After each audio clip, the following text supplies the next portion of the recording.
I am excited to launch a new episode of Vin's Story Share.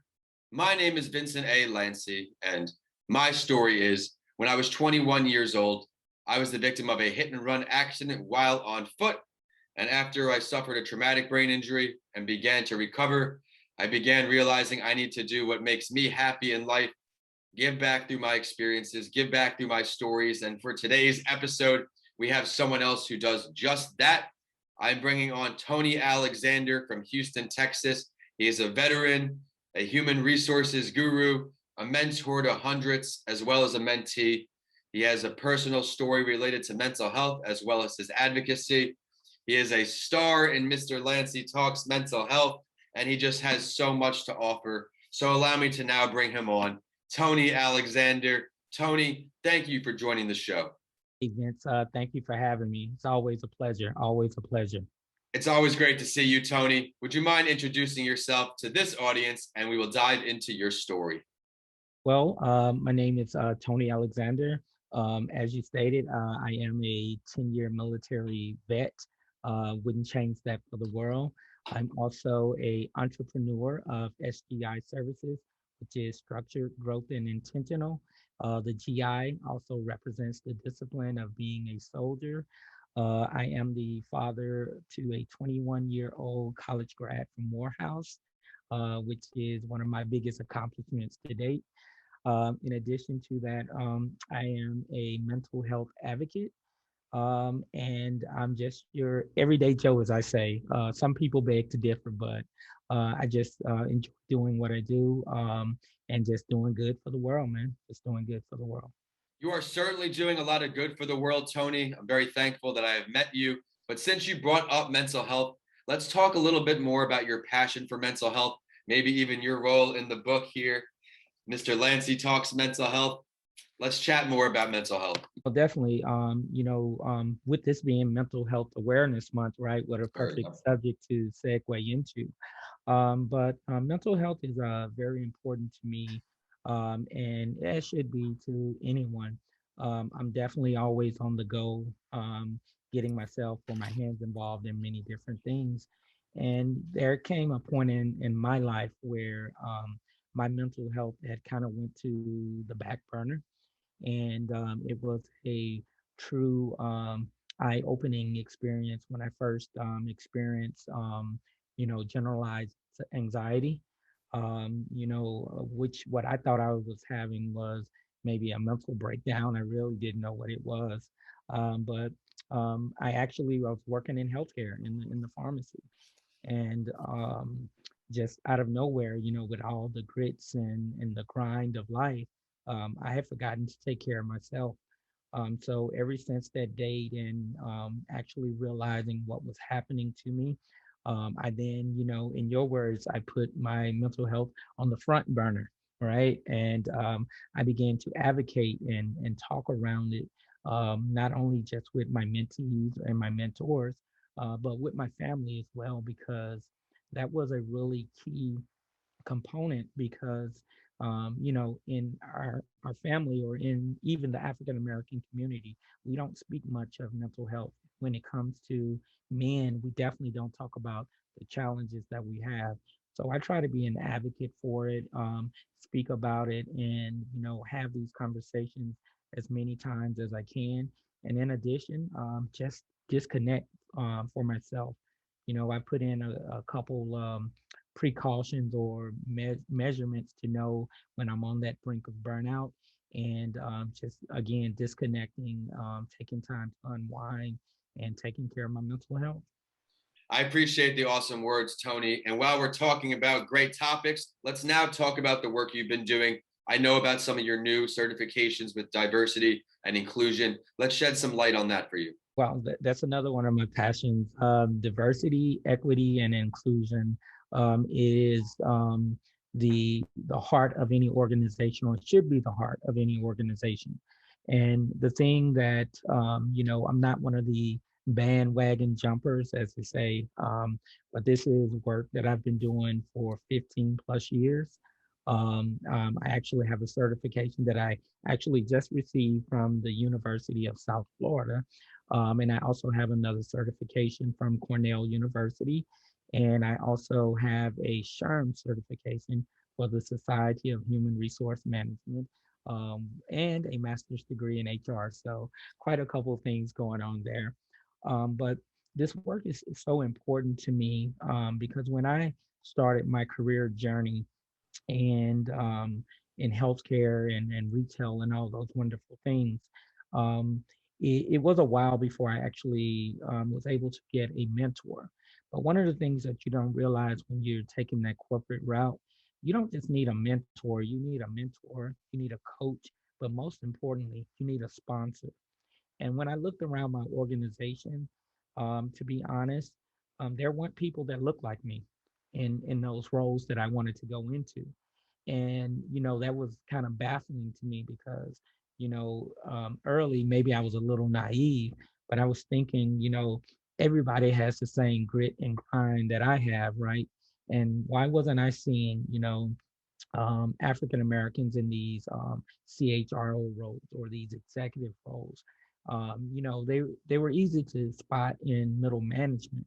So it was just a journey that I actually took myself. At the time, when I was asking myself these questions, I was ignorant to the fact of diversity, equity, and inclusion. I just knew that I didn't have anyone that I felt like that I could approach. And with that, when we think of diversity, equity, and inclusion, we can't just think of, skin tones. It's about diversity of thought. It's about diversity, gender equality, all of these different things. And so upon this journey, I is when I actually met my first mentor, who has become a real life friend, family member, if you want to say, but CHRO Steve Pemberton. And the funny thing about that, Vince, is I read his book, and I love to read. I just love to read, and I read his book, and it talked about all the adversities that he had growing up in foster care. And I'm not the person that reads the front of the book and the back of the book. Judge the book by its cover, to say, okay, this is a good book. If I see it, I'm gonna go for it. And the surprise to that was, when I got to the end of the book and I finally did read the back cover, found out that this man worked for us. He was our CHRO of my organization.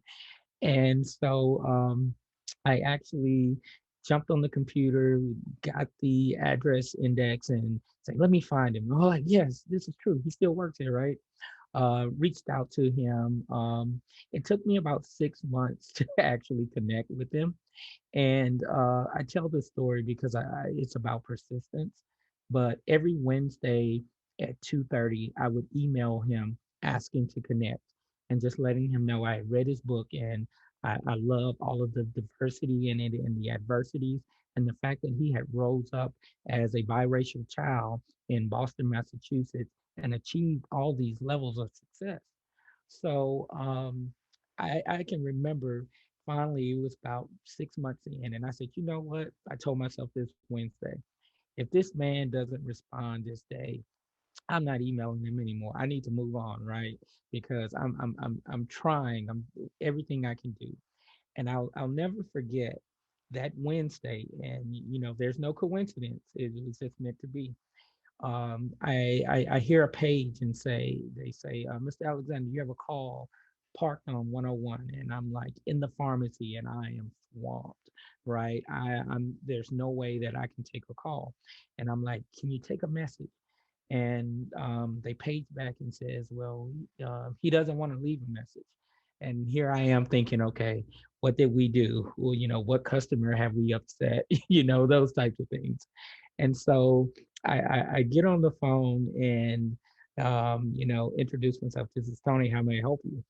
And he goes, he has this Boston deep accent, and I'm really bad at imitation, but he goes, "Hi, this is Steve," you know, and I'm like, "Okay, Steve, how can I help you?" Steve Pemberton, and it's not registering with me, and I say, "Okay, Steve Pemberton, how can I help you?" And so I guess he finally realized that I didn't know who he was, and he says, first, I want to thank you for your persistence and reaching out. My time really hasn't been mine these days, but I really admire the emails and everything, and I'm just apologizing. And then a light bulb went off, and I'm like, oh my gosh, this is Steve Pemberton, and right, so I'm just like having this. Everything else went to the side, you know. I was like, okay, we'll fill these prescriptions here in a minute, but I'm on the phone with Steve Pemberton. And as a matter of fact, can I put you on hold so I can go to the office and take this call? And we talked for every bit of about an hour. And I told him about all my hopes, my dreams, my aspirations, and how he inspired me. And you have to think this man is the CHRO of a Fortune 500 company. So his time is very valuable. He's a philanthropist, keynote speaker, has all of these wonderful things going on in a nonprofit called A Chance in the World. And he said, okay, every Wednesday at 3 o'clock, block out your calendar for an hour and we're going to talk. And he gave me a list of books to read. He told me to do a SWOT analysis on my career. He told me to invest in some DE&I courses. And I can say that was the best year of my life. That's when my whole life began to change. So, um, yeah, that's a story that is just really dear to me. Tony, thank you for sharing all that. The value of mentors and mentees in my life, at least, is so significant. And I'm so thankful to have such rocks in my circle. Would you now mind, please, Tony, delivering your last word? Well, I just want to say, one, take care of your mental health, definitely, for that, and be a blessing to someone. And I think that is so important. Um, be sure to seek out people that are like-minded, but in the same sense as we talk about diversity, equity, and inclusion, also seek out those people who aren't so like-minded, so you can have diverse perspectives. And again, back to mental health. Always put your mental health on the top pedestal, and just keep winning. That's all we can do. Together, we can do so much. Yes, we can. Thank you for ending it on mental health. I'll show your page here one more time. This is a great 7-day tool for everyone looking to improve their mental health. Whether you're new into the mental health world or you've been improving your mental health, this is your go-to resource. And with that, Tony, please tell everybody how to find you today. Social media, website, anything. Awesome. So you can definitely find me on Twitter. I am Agent for Change because I believe in change, definitely. I am a measured man due to my adversities on Instagram, and my website is structuredgiservices.com. Tony, thank you for sharing all that. Everyone, be sure to reach out to Tony. Check out what he's up to. He's a great resource. And with that, I want to thank you, Tony, for your time and everyone listening and watching on. We will see you next week for the part 1 finale of season 1. Stay tuned.